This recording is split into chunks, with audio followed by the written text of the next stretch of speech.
चॅनलला सबस्क्राइब करा आणि बेल आयकॉनला प्रेस करा। ज्याला द्यायचं त्यालाच देणार मतदान। ते बी कधी आली नाही इकडं, तिकडच्या गरीबांना असं मारायचं टायमावर इकडं मतदान मागायला यायचं आणि दे मत फुकट फुकट मत दे म्हणतात, काहीच नाही आले, कोणीच नाही आले, डोकून पण पाहत नाही नाही काही नाही, आम्हीच करतो साफसफाई। पण ते मंत्री झालं त्यांचेच बघतात, थोडं माग काय होतं त्यांना आता गरज आहे तर हात जोडतील आमच्याकडं। मतदान घ्यायचं होतं तर पाया पडत यायची नाही का। सध्याचे आमदार जे आहे ते दिसलेले नाही 5 वर्षामध्ये, संख्या आहे ते बघता आता जे नाही का बहुमत कोणाला वाढेल ते सांगता येत नाही। वाढती सध्या देवळालीमध्ये भरपूर गुन्हेगारी वाढते, ती गुन्ह्यांनी आता भरपूर नाही का ढिगवर त्यांनी नाही का त्यांचे आश्वासने दिलेले की आम्ही हे करू आम्ही ते करू, हे राहिले काढतात ती सामर्थ्य करण्याचं। हे पहिल्यापासून आश्वासनच देत आलेले, आतापर्यंत काहीच कधी झालेलं नाही, इतकं कमी। हे आश्वासनं ऐकून ऐकून आम्ही लय थकलोय, त्यांनी खरंच जे बोलतोय ना ते काम आम्हाला करूनच दिलं पाहिजे। म्हणजे सत्य करताच आहे, फक्त गरीबाकडे कुठं तिथं आम्ही कधीच संरक्षण भिंत मागतो ते भिंत नाही, फक्त पैसा जमवायचा खायचं यांचं धोरण यायचे। गरीब कोणाला निवडून देऊन काय मतं द्यायचे यांना, काहीच काम आणि 25-30 वर्ष आमदार राहून काय केलं, मतं द्यायचे कोणत्या भरोश्यावर यांना? आम्ही करू शकत नाही, 30 वर्षात नाही केलं नाही, 5 वर्षात काय करणार आहे? 5 वर्ष स्वतः जकास राहिले, मतदारसंघ बकास केला, त्याचं जनतेचे कामा करता तुम्हाला आम्ही मतदान करतो, पैसे खाण्याकरता नाही बसवत खुर्चीवर आम्ही। आता निवडणूक आपल्या विधानसभा निवडणुकीसाठी राजेश जाहीरराव मॅडम आहेत आणि त्याचप्रमाणे सरोज आहिरे आणि योगेश घोलप, यापैकी तुम्हाला काय वाटतं कोणाला निवडून द्यावा? आम्हाला सगळं खरं आहे, सगळ्याला कोणी बी येईन तर त्यांच्या यानंच येणार आहे, सगळ्याला आम्ही ज्याला द्यायचं त्यालाच देणार मतदान। पण आमचं कसं आहे, लाईट बिल एवढं येऊ राहिला, पाणी बिल एवढं येतो, इकडं साफसफाई नाही, लेकरं बाळ आहेत, आजार आहे, किती आजाराने लोक आजारी पडले या बिल्डिंगमध्ये, त्या घरं दिलेत, त्या घराला नाही गॅलरी नाही काही, ते कोंडवाड्यासारखं टाकलंय आम्हाला, आमचे चांगले चुंगले घरं मोडून। आणि सरोज आहिरे बी कधी आली नाही इकडं, तिकडच कामं पाहत्या। मग गाय गरिबांना असं मारायचं टायमावर इकडं मतदान मागायला यायचं, हे कोणची बात झाली? यावं द्यायनी पावा, सगळ्याला सहकार्य करावा, सहकार्य नाही केलं तर कसं होईन बरं? कशी पब्लिक हे करणार? विकास कामांवर तुम्ही समाधानी आहात का नाही? काय समाधानी? आमचं एवढं हे पडलं इथं, सगळ्या आजारी पडत्यात, काय आहे त्याच्यात? साफसफाई नाही काय नाही, पाठीमागं जा दोन्ही घराच्या बिल्डिंगच्या मागं एवढी घाण कोणी राहू शकतं नाही। लाडक्या बहिणीचे पैसे भेटले का तुम्हाला? भेटले त्या लाडक्या बहिणीच्या पैशाला काय करते? महागाई किती केली, लसूण 200 रुपये पावशेर, 150 रुपये पावशेर, कांदे 100 रुपये किलो, पावशेर एवढं जर घेतलं, गोड तेल घेतलं 150 रुपये झालं गोड तेल। हे लाडक्या बहिणीचे पैसे इकडून खाल्ले इकडून काढून राहिले। शिंदे सरकार म्हणताय तुम्हाला आता जर तुम्ही निवडून दिले तर 2100 रुपये देऊ, आणि उद्धव ठाकरे सरकार म्हणताय की आम्ही 3000 देऊ, तुम्ही कोणाला निवडून द्याल? आता आम्हाला ते 3000 बी नका आणि ते 1500 बी नका, फक्त आमचे कामं करा, आमचे लाईट बिल कमी करा, घराची सोय व्यवस्थित करा, म्हणजे आजूबाजूची घाणीची पाण्याची मोटरचा बिल येतो 10,000 15,000 हजार। आता आमदारांकडनं काय अपेक्षा तुमचे? आमचं एवढीच अपेक्षा आहे का आमचे लाईट बिल कमी करावं आणि साफसफाई ठेवा, आमची एवढीच अपेक्षा आहे।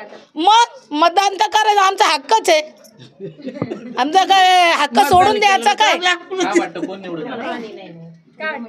निवडून येणार तर निवडून येणार म्हणजे ते सांगूच शकत नाही, ते मध्ये गेल्यावर आम्हाला कळन कुठं बटन दाबायचं कुठं नाही, बाहेर थोडं कळणार। हा माहिती आहे, भरपूर आहेत उमेदवार, सगळ्या डोळ्यासमोरचे। बिनगज भरेले कचऱ्यांनी, लाईटी जाते, अंधारात राहतो, कधी मध्ये पाणी येत नाही, मीटर येतो लय 5-5 4-4 हजार रुपये, कचराचा मामूर आहे, असा वास येतो घाण, तसेच दिवस काढून राहिलो, असा घाण वास येतो तर सांगता सोय नाही, कुणी साफसफाईला नाही काय नाही, आम्हीच करतो साफसफाई, पण ती साफसफाई बी करून तरी लय वास येतो, चेंबरचा गटरीचा कचरा तर इतका येतं सांगता सोय नाही, तर घंटा गाडीवाले बी येत नाहीत, कुणीच येत नाहीत। इथे घंटागाडीवाले येत नाही. येतो एखादा टाइम, कधी कुणीच येत नाही. पाठीमागचं नाही आणि मला सांगा, तुम्ही मतदान करतात की नाही दरवेळेस? मग दरवर्षी मतदान आहे आमचं, दरवर्षी. यावेळेस मतदान करणार आहेत की नाही? मग करू, पण आम्हाला काही सोय केली पाहिजे ना त्यांनी. आमच्याकडे काय बघलं पाहिजे ना. मंत्री झालं त्यांचेच बघतात, थोडं मागं काय होतात. त्यांना आता गरज आहे तर हात जोडतील आमच्याकडं. आम्हाला कोणी येतं का पाहायला? देवळाली मतदारसंघात कोण उमेदवार उभे तुम्हाला माहिती? ते नाही माहिती आम्हाला कोण उभे आणि काय आहे. आम्हाला नुसतं आमचं घर काम घरात. आणि सुरेश आयरे तर निवडून आली, पण तिनं मागं डुकून सुद्धा पाहिलं नाही आम्हाला. आणि जेव्हा मतदान घ्यायचं होतं तेव्हा पाया पडत यायची. आम्हाला रडून दाखवलं, सगळ्या काय गोष्टी केल्या. आता नको काय काय करायला, आम्हाला पाहायला नको. तुम्हाला काय वाटतं त्यांच्या विकास कामांवर? आता आम्हाला केलं पाहिजे, आमची बिल्डिंग साफसफाई ठेवली पाहिजे.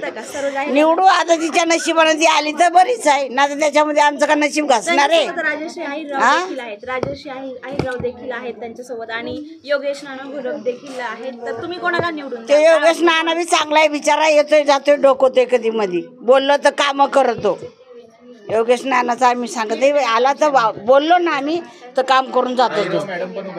ते आयरे बाई ते येतच नाही. अहिरराव मॅडम ते नाही पाहिलं, ते माई ओळखत बी नाही आम्ही तिला. वर्ष स्वतः जकास राहिलेला मतदारसंघ भकास केला.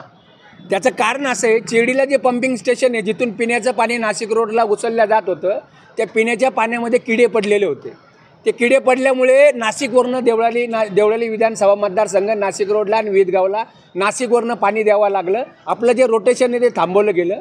ते तिथले जे माजी आमदार आहे बबनराव घोलप यांना दुर्दैवाने एका केसमुळे 6 वर्ष निवडणूक लढवता आली नाही. लोकांचा रोष होता, त्याच्यामुळं मागच्या वेळेस त्यांच्या मुलाला पाडलं लोकांनी, त्यांच्या विरोधामध्ये मतदान केलं. पण महाराष्ट्रामध्ये देवळाली विधानसभा मतदारसंघ हा एकमेव मतदारसंघ असा आहे ज्या मतदारसंघामध्ये पिण्याच्या पाण्याचा प्रश्न सुटलेला आहे. सगळ्यात जास्त डॅम आहे तिथे. वालदेवी धरण आहे, चेरडी आहे, दारणा आहे, वैतरणा आहे, मुकणे डॅम आहे. त्याच्यामुळं नाशिककरांचा 50 वर्षाचा पुढच्या पाण्याचा प्रश्न नाशिक रोडकरांचा सुटलेला आहे. ते पाणी जर आपण लिफ्ट करून नाशिकमध्ये आणलं तर नाशिकमध्ये आपल्याला कधीच पाण्याची अडचण येणार नाही. बोला. राजश्री अहिरराव ह्या तिथं मतदारसंघात उभे आहेत, त्यांच्याबद्दल काय वाटतं? हा, त्यांनी काही नाही कॅम्प घेतले स्वतःला. त्यांना प्रोड्यूस करायचं होतं की मी फार चांगली उमेदवार आहे, मतदारसंघाचं प्रतिनिधित्व करणार. ज्यांनी पदावर असताना तुम्ही लोकांना विचारत नाही, पदावर असताना वाळूचे हप्ते खाता, पदावर असताना वाळू माफिया पोचता, पदावर असताना तुम्ही लोकांचं बिन पैशाचं काम करत नाही. रेशन कार्ड देणं काही मोठी गोष्ट नाही आहे. रेशन कार्ड ही जी योजना आहे ही केंद्र सरकारने आणलेली योजना आहे. फूड सिक्युरिटी ॲक्ट मनमोहन सिंगने आणला, त्याच्यामुळं दारिद्र्याच्या खालच्या लोकांना धान्य मिळतं. त्याच्यामुळे त्यांनी काय त्यांच्या खिशातून दिलेलं नाही, गव्हर्नमेंटच्या याच्यातून दिलेलं आहे. त्यांनी स्वतः ट्रक एखादा वाटला असता तर आपण समजलं असतो राजश्री अहिरेंनी रेशन कार्ड वाटलं आणि धान्य वाटलं. बोला पुढे. अजून बाकीचे उमेदवार आहेत तिथे प्रभागामध्ये उभे, तर तुम्हाला त्यांच्याबद्दल काय म्हणतात? त्या बाई ज्या आहे सरोज आहिरे, त्या नुसतं रडायलाचं काम करता. असं आहे, दिवाकर रावते परिवहन मंत्री असताना महाराष्ट्रामध्ये एक निर्णय झालेला होता, ज्या ठिकाणी शासकीय कार्यालय आहे, पोलीस स्टेशन आहे, ST बस स्टँड आहे, त्या ठिकाणी हिरकणी कक्ष उभारायचा. म्हणजे स्तनपान करणारी जी माता आहे ते माता त्या कॅबिनमध्ये बसेल आणि आपल्या मुलाला दूध पाजेल. ते उगाचच विधानसभेमध्ये त्यांना माहीत नव्हतं स्तनपान कक्ष कुठे, जाऊन तिथे त्याने बाळ दाखवलं आणि माझं बाळ घेऊन आलं आणि त्याला दूध पाजायला जागा नाही, असं तसं त्या नीलम गोरे समोर नाटक केलं. मग नीलम गोरेंनी पण नाटक केलं. दुसऱ्या दिवशी तिकडे पिवळे फुगे लावले, लाल फुगे लावले, पिंक फुगे लावले आणि त्या बाळाला झोळीमध्ये टाकलं. असं आहे की टक्केवारी त्यांनी इतकी मागितली का काही गावातल्या लोकांनी सांगितलं आमच्या गावात कामच करू नका. त्या मतदारसंघातल्या रस्त्यांची अवस्था काय ती पाहून घ्या. एवढे मला एकदम पाठीला त्रास होतो. मी तिकडे बालाजी हॉस्पिटलला येऊन बसतो, जरा वेळ रोज येऊन बसतो, 15 मिनटं मला पाठीला बाम लावून बसायला लागते. इतके खड्डे. काय सांगणार आहोत येणाऱ्या आमदारांबद्दल, विकास कामांबद्दल काय अपेक्षा? नाशिक रोडला 2 वर्षांनी कुंभमेळा येणार आहे. नाशिक रोड रेल्वे स्टेशन हे मॉडर्न रेल्वे स्टेशन झालं पाहिजे. नाशिक रोडवरनं ॲक्सेस झाल्या पाहिजे चांगल्या. नाशिक रोडच्या 4 नंबर प्लॅटफॉर्मच्या त्या बाजूला जो सिटीलिंकचा बसस्टॉप झालेला आहे तिथे चांगली सुविधा झाली पाहिजे. तिथून काही स्टार्टिंग पॉईंट चालू झाले पाहिजे. सिटीलिंक मार्फत नाशिकमध्ये दिव्यांगांना जशी सवलत दिली आहे तशी जर एखाद्या आमदारांनी सांगितलं, आता असं आहे सिटीलिंक बस चालली तरी पण आपण त्यांना 200 किलोमीटरचे पैसे देतो, चालली नाही चालली तरी पण नाशिक महानगरपालिकेतर्फे. मग त्यांना काय हरकत आहे सिटीलिंकला दिल्ली कॉर्पोरेशनसारखं करायचं, 50% महिलांना तिकीट करायला. जर 200 किलोमीटरचे पैसे नाशिक महानगरपालिका त्यांना मोजून देते, ती बस डेपोतून बाहेर निघाली तर तिला 200 किलोमीटरचे पैसे द्यावे लागतात. आत्तापर्यंत आपण त्यांना 54 कोटी रुपये अनुदान दिलं सिटी लिंकच्या कॉन्ट्रॅक्टरला. मग 50% सवलत द्यायला त्यांना काय अडचण आहे? महिलांची गर्दी वाढेल ना, धंदा होईल ना. देवळाली मतदारसंघ आहे. इथे कुठल्या ह्या मतदारसंघामध्ये कोण उमेदवार आहे माहिती आहे? आता भरपूर उमेदवार उभे राहिलेले. आता माझे आमदार पण आहे, योगेश घोलप आहे. आता सध्याचे आमदार आहे सरोज आहिर आहे. भरपूर असे आमदार म्हणजे नाही का इच्छुक भरपूर आहे. आता 288 जागांसाठी जवळजवळ 11,500 फॉर्म गेलेले होते. आता किती माघार आले ते माहिती नाही. आमदार होते त्यांच्याकडून विकास झालाय का? विकास कामं झाली आहे का? काय वाटतं? विकास कामं तर इथे नाही. दवळली गावात तर नाही का सध्याचे आमदार जे आहे ते दिसलेले नाही 5 वर्षामध्ये. रोजचं येणं जाणं राहतं त्यांचं. पण ते येणं जाणं राहतं या रोडवरनं. तिथे भरपूर गड्डे होते, ते कित्येक दिवसांनी बसले गेलेले. सध्या मग तुम्हाला काही नवीन चेहरा हवा आहे का? नवीन चेहरा म्हणजे आता जे देवळलीची नाही का जी संख्या आहे ते बघता आता जे नाही का बहुमत कोणाला वाटेल ते सांगता येत नाही. त्याच्यामुळे आपण सांगता येत नाही का कोण नवीन चेहरा येईल का जुना चेहराच असेल. पण जो कोणी येईल आमदार म्हणून त्यांनी फक्त एक काम केलं पाहिजे, कारण युवा पिढी त्यांच्या जी नाही का गुन्हेगारी वाढती सध्या देवळलीमध्ये भरपूर गुन्हेगारी वाढते. ती गुन्हेगारी कुठंतरी कमी झाली पाहिजे. कुठंतरी विकास झाला पाहिजे. रोडचे कामं वगैरे ते झाले पाहिजे नाही का. याच्याकडे त्यांनी भर दिला पाहिजे. म्हणजे का नवीन पिढी जी आहे ती अशी गुन्हेगारीमध्ये का वळती याचा प्रश्न त्यांनी नाही का काहीतरी त्याचं उत्तर शोधलं पाहिजे. उत्तर शोधल्यानंतर त्यांनी नाही का कुठंतरी रोजगारीची हमी दिली पाहिजे. फक्त हमी देऊन पण काय होणार नाही. रोजगार उत्पन्न लाडका भाऊ योजना सुरू केली त्यावर काय वाटतं? लाडका भाऊ योजनेचं आता भरपूर आम्ही तर ट्राय नाही केलं तर लाडका भाऊ योजनेचं. आणि लाडकी बहीण योजना गेम चेंजर तर ठरलंच 100%. तुम्हाला उमेदवारांबद्दल तुमचं काय मत आहे? उमेदवारांनी आता भरपूर नाही का ढिगवर त्यांनी नाही का त्यांचे आश्वासने दिलेले का आम्ही हे करू आम्ही ते करू हे रॅले काढताय. पण त्यापैकी किती पूर्ण होणार आहे आता याचं आपण सांगू शकत नाही ना. यावेळेस मतदान करणार की नाही? मग 100% करणार. कोण येणार काय वाटतं? आता बघू उमेदवार कोण आहे, किती शिक्षित आहे, कोणाचं किती सामर्थ्य आहे करण्याचं. तहसीलदार मॅडम अहिरराव मॅडम देखील यस त्यांची मैत्रीपूर्ण लढत येणार आहे. त्या येतील. आता मैत्रीपूर्ण लढतमध्ये सांगता येणार नाही. सरोज आहिरे आणि तहसीलदार मॅडम आहे दोघांमध्ये होईलच. तर बापू घोलप पण आहे. घोलप पण आहे. ते पण बहुतेक नाही काही करतील. सध्या चर्चेत सगळ्यात जास्त तुमच्या इकडे कोणाची हवा आहे? आता सध्या फक्त एक अविनाश भाऊ चालू आहे इथे देवळीमध्ये, कारण की नवीन चेहरा आहे वंचित बहुजन आघाडी ते चालू आहे. आणि बापू घोलप पण काल येऊन गेले. काल त्यांचे पण दौरे आहे. आता सरोजाताईन ते येतीलच. आता त्यांचे दौरे चालतील.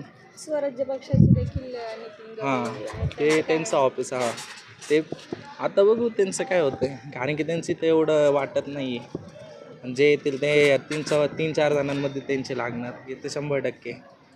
तर बघू काय होणार. सध्याच्याला कशी आता गुन्हेगारी वाढत चालली युवांमध्ये. सध्या तो जास्त गुन्हेगारी वाढत चालली.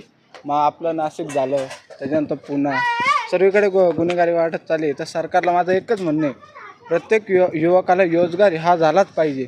पण आता कोणी पण आमदार निवडून येऊ, महायुतीचा राहो किंवा महाविकास आघाडीचा, त्यांनी प्रत्येक युवाला ज्याला उद्योग करायचा आहे त्याला उद्योग करू द्या. याच्याने काय होतं सर काय याच्यामुळं जास्त असं गुन्हेगारी वाढत चालती. लोक युवा तरुण पिढीच्या मनात आहे ना वेगवेगळा विचार येतो का आता आम्हाला इथं नोकरी भेटत नाही, आम्हाला इथं म्हणजे उद्योग करायचा आहे ते लोन भेटत नाही. तर त्याच्यामुळे काय होतं का युवांच्या डोक्यात वेगवेगळे विचार येतात. गुन्हेगारीतले विचार येतात. म्हणजे जे विचार आले नाही पाहिजे त्यांच्या डोक्यात ते विचार येत आहे. तर माझं एकच सरकारला एकच म्हणणं आहे का जे युवा उद्योजक ती CMEGP योजना आहे, PMEGP योजना आहे, अण्णासाहेब पाटील योजना आहे, या योजनेअंतर्गत सर्व युवकांना लोन हे झालंच पाहिजे. सर्व युवकांना हे लोन दिलंच पाहिजे. आणि बँकेवाल्यांना एक नम्र विनंती का कोणत्याच युवा उद्योजकाचं लोन हे रिजेक्ट करू नका. कारण याच कारणामुळे आहे ना सर माझं आजचं सांगतो, मी लोन टाकून मला 3 महिने झाले. मला बँक मॅनेजर रोज फिरवतो, रोज सांगतो उद्या या परवा या तुमची मीटिंग या 4 वाजता घेऊ, आपण परत बुधवारी घेऊ, शनिवारी घेऊ. मला याच्याने वेळच देत नाही.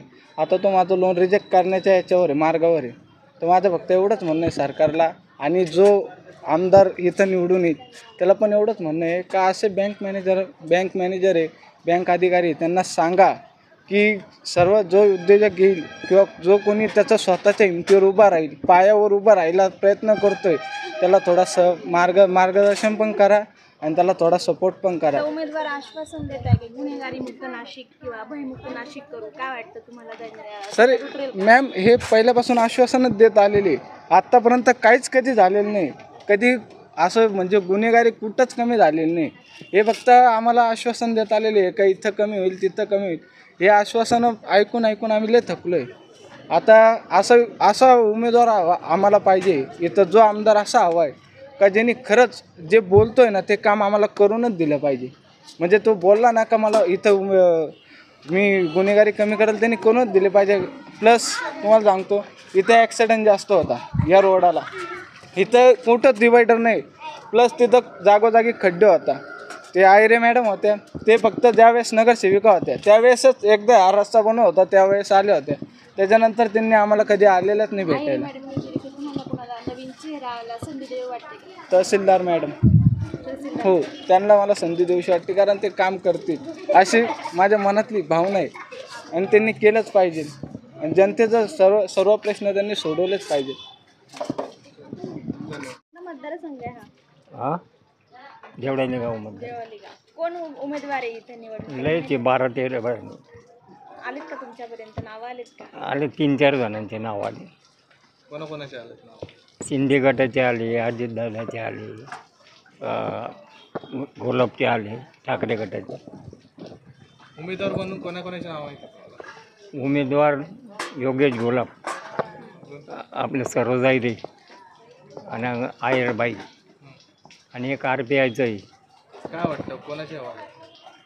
आता हे सत्यकर्ताच आहे. फक्त गरिबाकडे कुठं लक्ष आहे? महागाई दुनियाभरची वाढली, तेलीचे भाव वाढले, डाळी, साखर गिकर, जीवनावर वस्तू ज्या आहे त्या भाव वाढले. तिथं आम्ही कधीच संरक्षण भिंत मागतो ते भिंत नाही, घरकुल योजना नाही.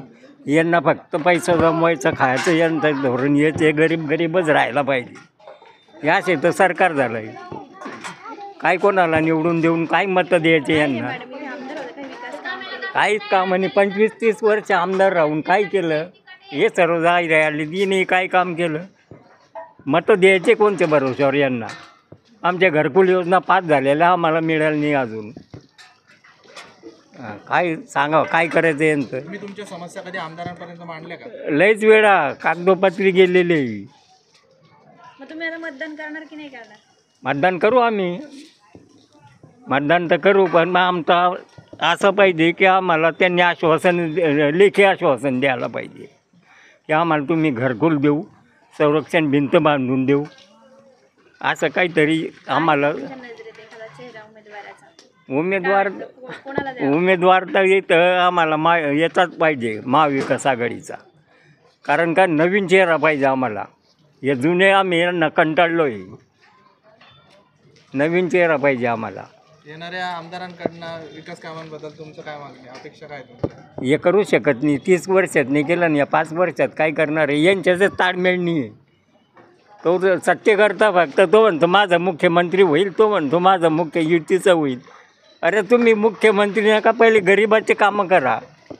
जनतेचे कामं करता तुम्हाला आम्ही मतदान करतो का? तुम्हाला फक्त पैसे खाण्याकरता नाही बसवत खुर्चीवर आम्ही. आजपर्यंत इतके नगरसेवक होऊन गेले, महामूर संपत्ती जमा होऊन गेली. आम्ही गरीब तर गरीबच राहिलो. काय मतं देऊन यांना उपयोगी? सरकारबद्दल तुमचं काय मत आहे? सरकारबद्दल पाहिजे सरकारी महाविकास आघाडी. महाविकास आघाडीच का? हां, का बरं? नवीन चेहरा पाहिजे आम्हाला. आता वाटतं का ते विकास करतील? तुम्हाला वाटतं का ते वाटतं येईल, विकास करतील का? करतील, 100% गॅरंटी. ज्येष्ठ नागरिकांकडनं तुमचं काय?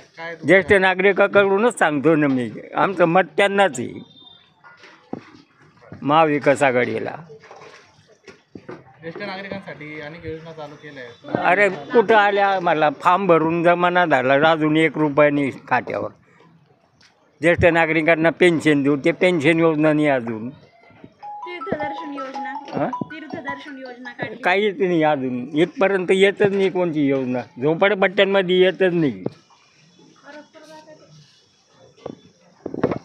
मावशी मतदान करतात का तुम्ही? हो करतो आम्ही. यावेळेस मतदान करणार आहे की नाही? हो करणार ना. काय वाटतं कोण येणार आमदार म्हणून? आता आमच्या मतावर आहे का कोण येणार नाही येणार म्हणून, पण आम्ही आमचं मत आम्ही देतोच. तरी तुम्हाला काय वाटतं कोणाची हवा आहे या प्रभागामध्ये तुमच्या? सांग बरं. असं फोडून नाही सांगता येत. उमेदवारांबद्दल माहिती का तुम्हाला? उमेदवार कोण आहे माहिती आहे का? नाव माहिती आहे का तुम्हाला?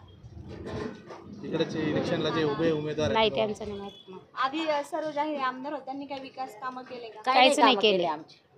काहीच नाही केले. तुम्ही त्यांच्याकडे कधी समस्या मांडल्या का? हो गेलो भरपूर टाइम पण काही नाही केले त्यांनी कामं आमची. काय वाटतं तुम्हाला आमचे आमदार होते त्यांच्या विकास कामांवर तुम्ही समाधानी आहात? जे आमचे कामं करतील त्यांना आम्ही हे करून मतदान देऊ ना. आमचे जेवढे प्रश्न मिटवले ना तेवढं आम्ही पण त्यांचं हे करू मतदान करू ना. काय काय विकास कामं झाले तेवढं 5 वर्षात? काहीच झाले नाही आमचे कामं. तुम्हाला काय वाटतं आमदारांनी काय निवडून आल्यानंतर काय काय विकास कामं केली पाहिजे तुमच्या इथे? आमच्या इथं नदीला पाणी येतं, नदीची ते भिंत बांधायचे कामं केले पाहिजे. आमच्या पोरांना कामधंदे नाही, कामधंद्याचा काही विकास केला पाहिजे. हां आमच्या इथं का म्हणजे असं झाडू मारणारे कोणी येत नाही जात नाही, आम्ही स्वच्छता करतो.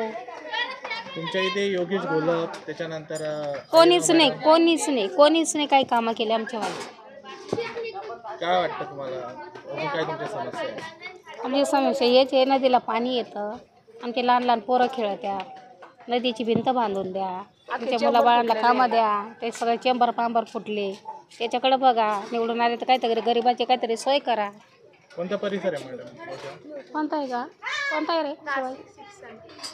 नाही तुमचा हा एरिया कोणता तुम्ही राहता? साठेनगर, साठेनगर, देवलाली गाव, अण्णाभाऊ साठेनगर. काय आवाज बंद पाठीमागं एवढं भाकरी फेकत्यात, सगळं घाण फेकत्यात, सगळं मच्छर बिच्छर आम्हाला सगळं घाण झालेले. पाण्याचं सुद्धा 50-50, 60-60 हजार येतो, ते बी 8-8, 15-15 दिवस बंद करतात. तर गरीब लोक हांड्या घेऊन सगळं दुनियादारी हिंडतो. हां हे खिडक्या बसवतं, खिडक्या सुद्धा ते जाळे सुद्धा बसवलं नाही आम्हाला. एवढं तर आमच्या गरिबांचं हे केल्यात. आणि दे मत फुकट फुकट मत दे म्हणतात, काहीच करता आम्हाला हे करत नाही. सगळं घाण हे पडलेले, सगळं साप सुद्धा आमच्या खिडक्या जाऊन हे झालेले, एवढं मोठं साप गेलेले. तुमच्या मतदारसंघामध्ये अनेक उमेदवार उभे आहेत, त्यांच्याबद्दल मत काय तुमचं? आता कोणाचं बाय कोणाला पण देतात तर तसं गरीब लोकांना कोणाला दे म्हणत आपण देतो, तरी आम्हाला 1 रुपयाचा कोणाचा आशा नाही, कोबर चायचा आशाच नाही आम्हाला, कोणीच देत नाही. जाऊन समस्या मांडल्या का तुम्ही त्यांची? नाही असं झालेलं ते. तुम्ही जर तुमचे प्रश्न नाही मांडले तर तुम्हाला ते कसं काय पोहोचवते? 4-4 वाजता तर बसतो पण आम्हाला देते म्हणून आशावर बसतो, तर कोणी देत नाही. मत वाया जाता म्हणून मत देऊन देतो आम्ही. 5 वर्षात तुमच्यापर्यंत कोणी आलं का? नाही आले, कोणीच नाही आले, डोकून पण पाहत नाही. आता काय अपेक्षा आहे तुमची? हे आता कोणीच आहे असं मतदान आलं तर तवा येतात आता. हां खिडक्याचं सगळंच आमचं घाण लई वैताग आलेलं आमचं पाठीमागं आम्हाला. काय अपेक्षा आहे? काय काय विकास कामे काय घडली पाहिजे? आम्हाला ते खिडक्या बसवा पाहिजे, ते जाळ्या पाठीमागं सगळं साफसफाई पाहिजे आम्हाला. एवढं आम्हाला एवढं ते. कोणता एरिया तुमचा? हे गांधीधाम आहे. हां ताई मतदान करतात तुम्ही? करतो ना. काय तुमचं काय अपेक्षा काय आहे? अहो आमच्या बिल्डिंगला साफसफाई असू द्या, पक्क घाणले वास येतो. अजून दरवाजाला आपण खोलतोय, सरकारी दरवाजे ते असे खोलले का ते धापडा, मग आता तो पुरा दरवाजाचा धापडा पडून जाले. मत मागण्यासाठी उमेदवार येत आहे का तुमच्याकडे? अजून नाही आले. उमेदवारांचे किती उमेदवारांचे नाव आले तुमच्याकडे? आमच्यापर्यंत तर कोणी आले नाही. आम्ही बांधकामालाच जातोय, हे असं काम करायचं रात बिगारी कामं करतोय आम्ही. नाही ते नाही माहिती. म्हणजे यावेळेस मतदान करणार की नाही? करणार ना दादा, फक्त आमचं घर बीर आमच्या इकडचं पाहिजे ना, सुरक्षा साफसफाई. नेमकं कोणाला मतदान करणार तुम्ही? पाहू आता, अजून नाही पाहिलं तर कसं काय करायचं लगेच. तुम्हाला उमेदवारांची नावं नाही माहिती, म्हणजे मग आम्ही थांबू. साफसफाई कोण केलंय ना हा मतदान देणार. ए तू थांब ग बाई. हो साफसफाई झालंय. हा बा तू तर गेल ते आमच्या घराचं धापाडा पडलं, नळ पाण्यात तरस आहे, पाणी बिण्याचं राहत नाही दादा. लईच तसती रे बाबा, मी तर एवढी अनपुडी आता सांगून फायदा. लई तसती मला तर बिगारी कामाला जाते, ते आमचं पुरं चौकटीचं धापाडं पुरं पडून जायले, नाही तर आता त्याचा फोटो काढून घेऊन जा. तुमचं येणाऱ्या आमदारांबद्दल काय अपेक्षा आहे तुमच्या विकास कामांबद्दल काय अपेक्षा? अहो आमदार जर कोणचा येऊ द्या पण त्यांनी वर्ष